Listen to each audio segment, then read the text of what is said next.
a beautiful example of, I would say, which will illustrate that impact. Mhm. हमारे यहाँ जब night shift शुरू हुआ यहाँ पे, and we of course, because we deliver 24/7 to the global needs of customers, Right. so we have customers who have to be delivered round the clock. And why should women not get that opportunity? Mhm. So when we started the night shift, there was a lot of हंगामा हल्ला गुल्ला saying हमारी बहू बेटियों को ऐसे कैसे रात में काम करना. There's a lot of doubt which was put in people's Mhm. minds by, and then we said, actually, so there was an incident where somebody actually, one young boy came in and started in the one of the night shifts. He sort of created a big hangama around it, and the next day morning, what we do is we address this, like in the village, we address it in the community. So we brought it up as a question, and we didn't answer ourselves. So that young boy still came up and said, हमारी बहू, हमारी बेटियां, हमारी बहनें यहाँ पर ऐसे काम करेंगी, ये कहाँ का safe तरीका हुआ? And actually safety is one of our key values. Mhm. The young woman who was actually sitting in the night shift came up and actually answered it saying, तुम दारू पी के रात को आ सकते हो, वो safe है. मैं यहाँ पर कॉन्शियसली डिसाइड कर रही हूँ, मैं निर्णय ले रही हूँ अपने घर वालों से बात करके कि मैं यहाँ काम करूंगी ताकि मैं घर में भी मदद कर सकूं दिन में और रात में काम करके उन्हें भी कमा के दे सकूं. मैं दोनों का संतुलन बनाने के लिए अगर मैं ये निर्णय लेती हूँ, तुम होते कौन हो मुझसे पूछने वाले कि मैं रात में काम करूं या ना करूं. The confidence of a young woman to be able to say that, I think that's really the best illustration of the Fantastic. Fantastic.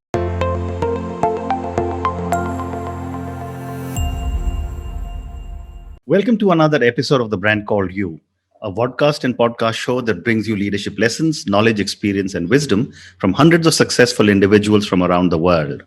If you're new to our show, consider subscribing to it and hit the bell icon so that you'll never miss an update. Our episodes go live every day, 1 p.m. and 7 p.m. through the week. I'm your host, Ashutosh Garg, and today I'm in conversation with an accomplished social entrepreneur, Dheeraj Dolwani. Dheeraj, welcome to the show.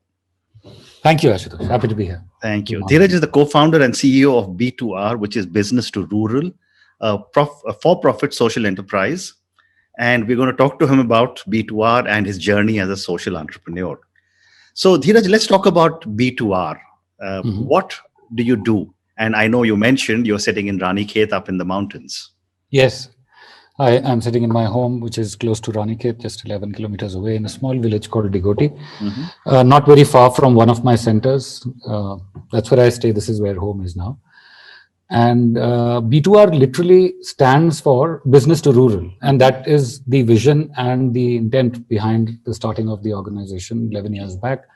When we started, the vision was very simply, there aren't enough livelihood, or rather I should call non-farm livelihood sustainable options.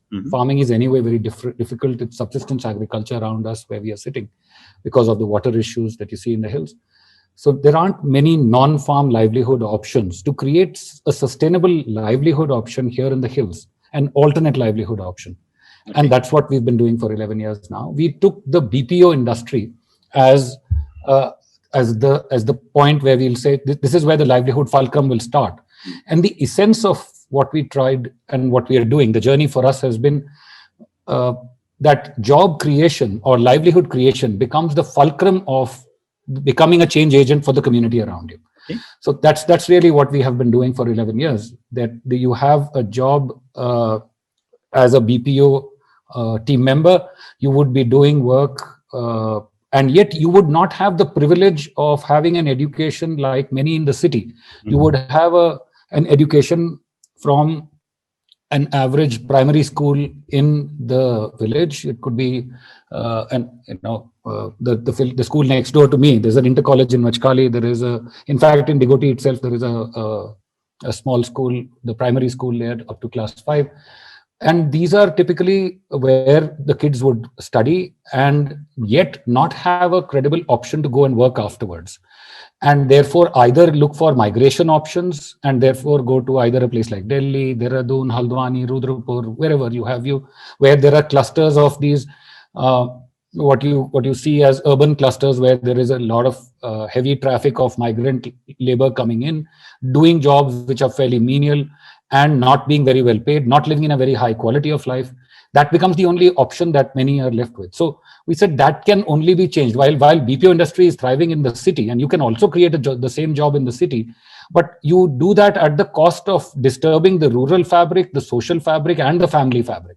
So how can you do that while retaining the rural fabric, the social fabric, and the family fabric is what the attempt was. So creating a BPO job here and delivering to the delivering best-in-class services to global corporations all across the world, whether in Boston or Bombay, whether in Chennai or California, or whether in New York or Nagpur, for that matter.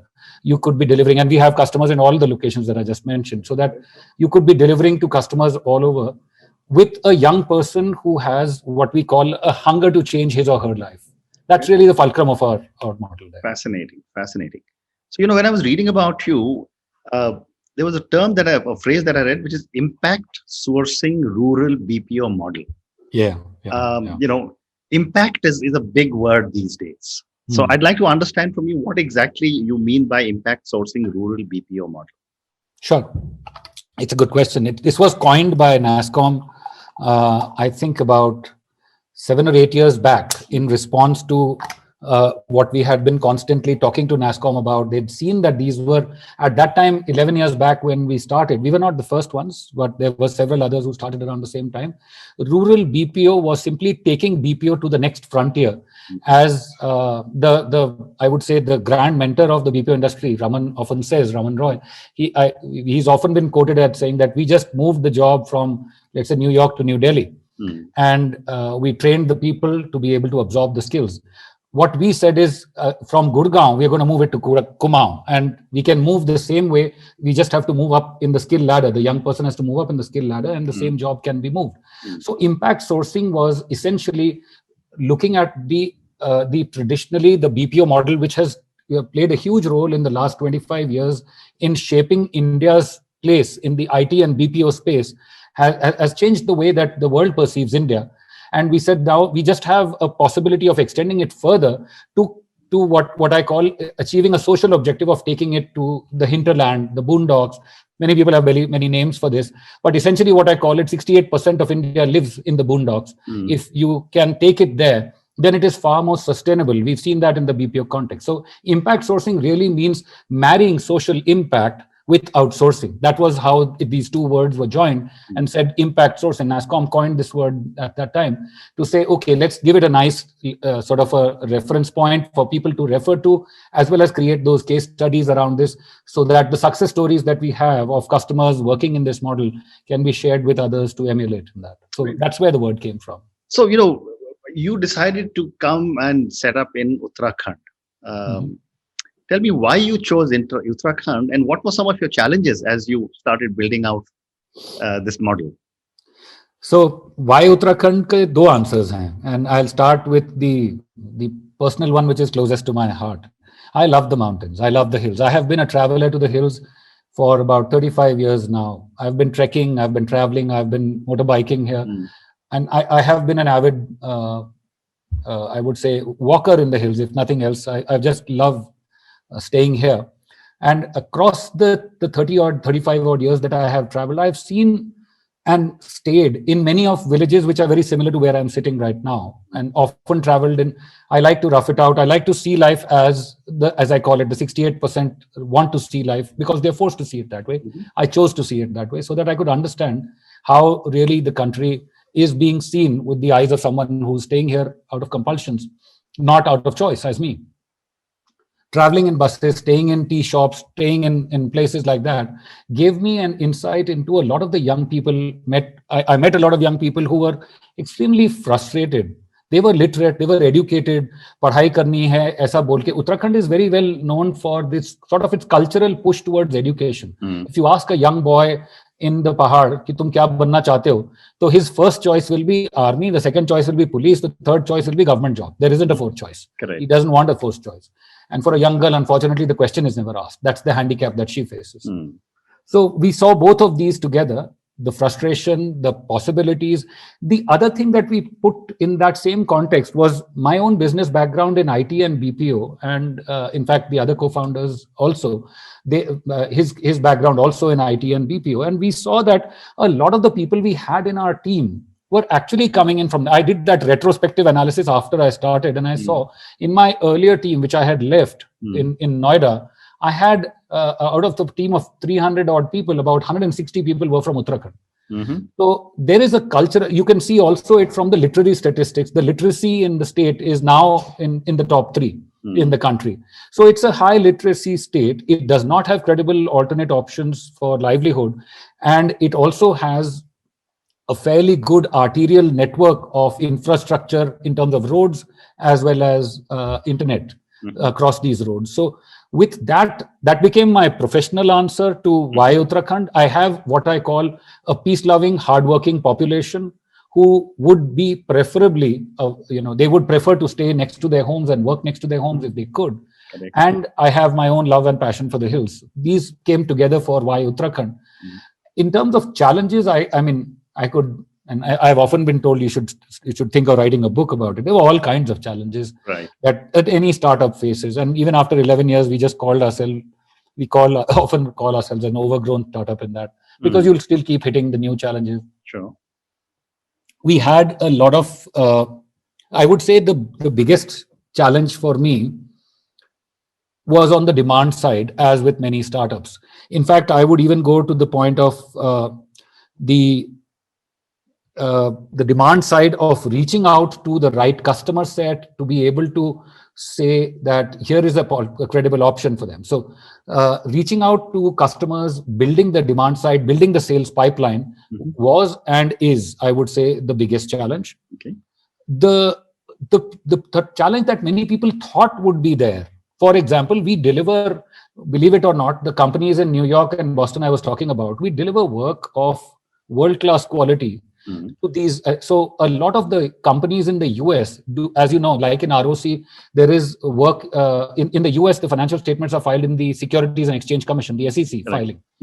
There is a team of 120 people in our company who are delivering SEC filing for companies in the US. Now you're talking about delivering this by a young person who has not learned formally anything except what a rural school has taught him or her. So koi accounting, koi commerce, koi technical cheez nahi, koi IT ka knowledge nahi. 90% of people, when we started, we did that surveys, 90% of people had never touched a computer. तो उसमें कई बार सर्वे में ये भी होता था कि आपने कभी छुआ है क्या? तो कई बार होता था नहीं, मेरे को घबराहट होती कहीं शॉक ना लग जाए मुझे. 9 out of 10 people we hired 10 years back. Today that number has reduced to 5, where they have touched, they've gone through some courses because computer education has caught up in the country, in the schools also. But to be able to look at that context of the skill in such a person to be developed to that level was often thought by people to be a challenge. कि तुम वहाँ कैसे deliver करोगे? That's often a question which many of my customers ask, saying, how can you deliver this kind of stuff from there? We are doing things ranging from accounting, bookkeeping for the US, to publishing services, technical support services. These are very, very highly technical things. Now, how do you go and deliver this with this kind of skills? The answer to that challenge was actually built in the form of very solid instructional design and training. So invested very heavily into the instructional design and in training. So that was, I would say, the perceived challenge. We worked around it very nicely. The demand side, because of I would say this is now in this leg of the journey, I've tried to focus on it, but the demand side challenge of reaching the right set of customers who are willing to partner with organizations to create that social impact along with business delivery, rightly balanced together. That's been, I would say, the biggest challenge there. Fantastic. So Dheeraj, tell me, you employ a lot of people in and around Uttarakhand, around your place of work, and you've spoken about impact. Give me some examples of the kind of impact you have had on the lives of people who are working with you. So that's again, I would say that's the question which is closest to my heart, Ashutosh, because we started this to see that impact in the lives around us. And I would say the most typical example of that impact is a young girl And I deliberately choose the young girl option because we have 60% young women in our team. Wonderful. We have consciously chosen to, without any reservations or quotas, no reservations, no quotas, but we have engineered the hiring process to always get more than 50% young women in the team. And a young girl who had earlier been seen only as a person who's an additional unpaid hand in the house to take care of the cow, to take care of the field, to take care of the kitchen duties. That was the only, uska darja jo wahin pe tha us ladki ka.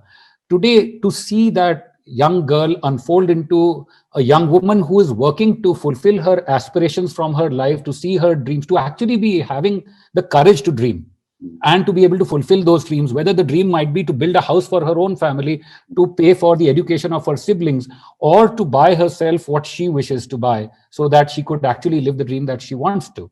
So to see young women take on leadership roles in the community, and I can talk statistics and numbers of the impact, because more than $2 to $2.5 million have gone into local communities in terms of sheer numbers. Thousands of young people have been affected, and for each young person who is earning, let's say, a 10,000 rupees salary in a village like this, is going and spending it in that area. So there is a trickle-down economic impact. I have before and after pictures of my center locations, जहां पर सड़क पे केवल एक मंदिर और एक चाय की दुकान थी, and today there is the equivalent of a strip mall of shops which are catering to 100 people who are earning 10,000 rupees right there. So the trickle-down economic impact, the confidence increase, the leadership roles of women in the community, or the fact that I would say the community itself has realized and changed. That is one of the biggest changes we've seen. The community realizing, and that was initially a challenge because it was new to the community. The community was seeing it as ये बाहर की कौन सी company आई है और यहाँ कितने दिन रहेगी और हमें क्या. There's always a mistrust that somebody from the city is seen with. That was also a challenge earlier. The community's acceptance has been the biggest impact of it today. Women sitting here and doing, I have a beautiful example of, I would say, which will illustrate that impact. हमारे यहाँ जब night shift शुरू हुआ यहाँ पे, and we, of course, because we deliver 24/7 to the global needs of customers, so we have customers who have to be delivered round the clock. And why should women not get that opportunity? So when we started the night shift, there was a lot of hangama, halla gulla, saying हमारी बहू बेटियों को ऐसे कैसे रात में काम करना. There's a lot of doubt which was put in people's minds by. And then we said, actually, so there was an incident where somebody actually, one young boy came in and started in one of the night shifts. He sort of created a big hangama around it. And the next day morning, what we do is we address this, like in the village, we address it in the community. So we brought it up as a question and we didn't answer ourselves. So that young boy still came up and said, हमारी बहू, हमारी बेटियां, हमारी बहनें यहाँ पर ऐसे काम करेंगी, ये कहाँ का safe तरीका हुआ? And actually safety is one of our key values. The young woman who was actually sitting in the night shift came up and actually answered it saying, तुम दारू पी के रात को आ सकते हो, वो safe है. मैं यहाँ पर कॉन्शियसली डिसाइड कर रही हूँ, मैं निर्णय ले रही हूँ अपने घर वालों से बात करके कि मैं यहाँ काम करूंगी ताकि मैं घर में भी मदद कर सकूं दिन में और रात में काम करके उन्हें भी कमा के दे सकूं. मैं दोनों का संतुलन बनाने के लिए अगर मैं ये निर्णय लेती हूँ, तुम होते कौन हो मुझसे पूछने वाले कि मैं रात में काम करूं या ना करूं. The confidence of a young woman to be able to say that, I think that's really the best illustration of the company. Fantastic. I mean, that's an amazing amount of empowerment that you have given to so many young girls. That's amazing. So just moving on, you, when I was reading about you, you've also expanded to Mexico. I was wondering, I mean, for someone who's on the one side moved from urban India into, if I can use the term, rural India, and then you chose to go to another country. Help me understand the logic and why not another place in India? No, we tried several places in India and we still have ambitions to go to other parts in India. And we partner with a lot of other partners in India who work in rural areas like us. So we don't have anything against India expansions. Mexico came actually out of literally like a bolt out of the blue for us as we were entering what I call the third phase of B2R 1.0, 2.0 and 3.0. B2R, its journey itself is in three phases. There's a lot of challenges we got the biggest funding crisis, the near-death experience, all of that. Our turnaround story after that crisis came in with literally a call one of my colleagues who represents us in the US, in California, got a call from the governor of a southern state of Mexico through someone. He connected him to the governor saying, we've been watching you for 2 years. And that sounded scary to us first. And they said, you guys are doing a great job in Uttarakhand. Can you come and replicate this for us in Mexico? We want to create jobs locally. Can you come here and do this for us? And I didn't know much about Mexico. I still know only to a limited extent after having visited and stayed there for a little while. But me, along with my colleague, Neeraj, who has been with us in the operations context right from the beginning, Neeraj and I flew over to Mexico, said, let's check out. I mean, we've only heard of Mexico in the context of drugs and violence. So how can we think of doing something here? So we went into Yucatan, which is the southern part of Mexico, not closer to the border. A very peaceful land, met the governor, actually did a dipstick survey around the city of Merida where he invited us. And they said, look, we would love to get something like this created here. Can you help us do this? And for us, after we did the dipstick, it was astonishing, Ashutosh, to see that everything that I saw in Uttarakhand, or any part of rural India for that matter, it was the same over there. The same skill divide, the same digital divide, the same gender divide. Everything was the same except for the language. So we said, yes, we can. And yet there are two challenges. We don't have funds to do this. We were just coming out of a near-death experience and a funding crisis about 8 years back. And A, we don't have funds, and B, we don't have enough work. So I don't have a sales engine to give me work in Mexico. If you want people to be hired here and trained here and deliver from here, you need work for that. So we need work and we need money. And the governor said, the government itself will become your customer. And we have enough and more work that we want to deliver to citizens as well as corporations, the G2C and the G2B and G2C kind of efforts. And we will find you a local partner. We'll introduce you to local partners who can bring in the money and they can collaborate with you for it. And that's exactly what happened. So young girls and boys, 2 girls and 2 boys, जिन्होंने हल्द्वानी से नीचे कहीं, जैसे पहाड़ में कहते हैं अगर उसका एस्पिरेशन कहाँ गया तो नैनीताल या हल्द्वानी तक घूम के आ गया बच्चा, तो बहुत घूम लिए पहाड़ में.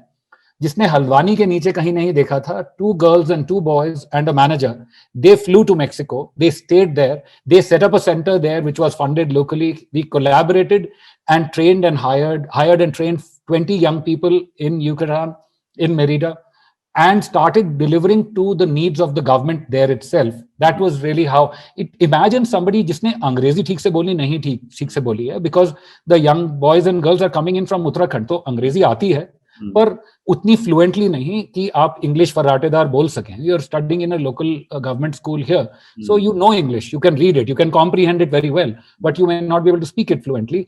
And yet you were conversing and training 20 people in Spanish.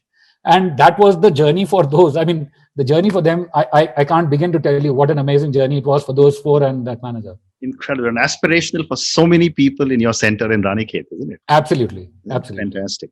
So Dheeraj, I'm going to now move to the last segment of our conversation, which are some questions for you personally. Sure. For someone who's, in the corporate world, become an entrepreneur or a social entrepreneur, what are some of the core values you have always believed in? So we actually deliberated a lot of this in setting it up. It was not just my personal values. We said, what are the shared values that we want to establish when we set up something like this? And in those contexts, we started talking about what are the values of the organization that we want to set up, which my personal values, my co-founders and the team. And we said, unless values are believed in that fashion. So we started talking about some of those in the context of setting up B2R. It was also discovering what is really important and valuable to me in that context. So there were 3 sets of values. We said the individual values, the client related values, and the team related values. So at the individual level, integrity, and I read that as honesty and integrity, is the highest value that I treat, whether it is in relationships, whether it is in communication whether it's to my client or to my team or to my family. Integrity stands highest as my value. Safety and openness were the other 2 individual values. When we said safety, we were trying to create a safe workplace. And therefore, we said at an individual level, a young woman has to feel comfortable. And today, the testament to that is the 60%. I mean, the 180 odd young women in our team out of the 300 odd people, they are testament to how safe this environment feels to young women. And openness, which means I, as a CEO or as a senior person in the team, should be able to take a question. Anybody should be feeling, the culture has to be such that you're open to ask any question to anyone in the team. So openness in that. From a client value perspective, we said meeting commitments is very important. Giving them high quality is very important, and continuous improvement is very important. Those were the 3 values. And at an organizational level, we said the 3 values are going to be teamwork, and the other value, which I rate very high, is inclusion and equality. So inclusion became the I would say the pivot around which, if you want to groom people to manage this today, what I feel proud about is not about what in 11 years we've achieved. It's about the fact that there are young leaders who have come in and joined us, and in 11 years they have traversed the journey to manage this themselves today. It has only happened because of our focus in including people, talking about how decisions are taken, training young leaders, developing their leadership journey, and that has happened as a function of taking decisions inclusively. It's not my style to take a dictatorial way of looking at things. Of course, sometimes you take a call on certain things, you can give an opinion. But those would be, I would say, the key values that have driven me as an individual and have helped shape what we try to make over here. As an Incredible. And my last question to you, for someone who's achieving so much, doing all kinds of great stuff, providing so much inclusion to so many young people, from where you stand today, what does success mean to Dheeraj? So that's a good one, and it's a lot to do with, actually, one of the biggest learnings has been for me on the journey related to that, and that's what, and one of the biggest mistakes I made in the early part of my years, and that would be my share to anyone who cares to undertake such a journey, is we often in and not just in India, this is, I mean, it's equally frequently there, हम काम को अपना अस्तित्व बना लेते हैं.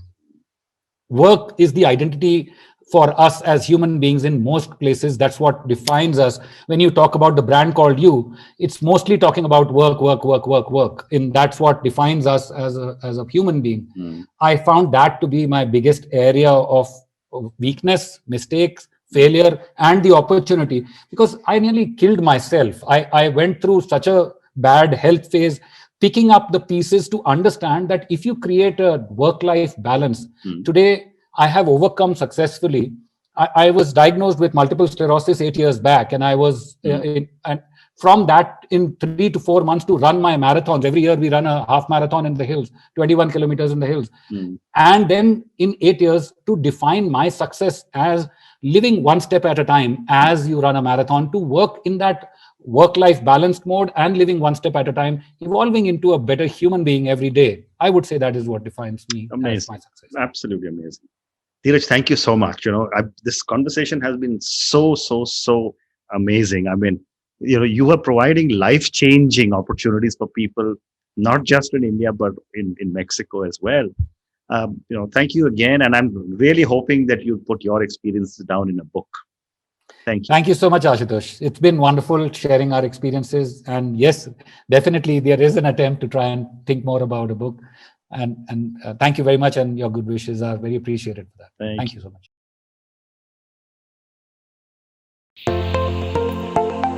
Thank you for listening to the Brand Called You videocast and podcast, a platform that brings you knowledge, experience, and wisdom of hundreds of successful individuals from around the world.